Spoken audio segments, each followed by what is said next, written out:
বটিতে আপনারা কখনো কোলগেট ব্যবহার করেছেন? কেন বটিতে আমরা কোলগেট ব্যবহার করব?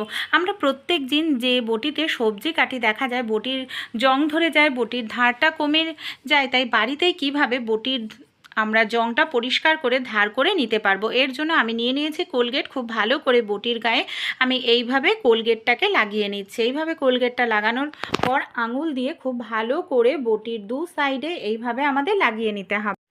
এরপর আমি কিছুটা নুন নিয়ে নিয়েছি, আর এখানে একটি নিয়ে নিয়েছি নতুন কসবাইট। এইভাবে নুন আর কসবাইটটাকে এইভাবে আমি ডলে নিচ্ছি কোলগেট লাগিয়ে।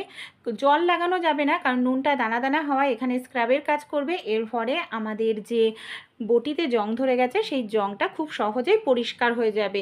এইভাবে 1 মিনিট মতো একটু ঘষে নেবেন। দুটো পাশই আমি এইভাবে 1 মিনিট মতো ঘষে নিচ্ছি। দেখতে পাচ্ছেন কত সুন্দর জংটা উঠে যাচ্ছে। জল দিয়ে ধোয়ার পর দেখুন কতটা সুন্দর পরিষ্কার হয়েছে। এবার পাথর বা হামলদিস্তার এই লাঠিটা নিয়ে এইভাবে ঘষে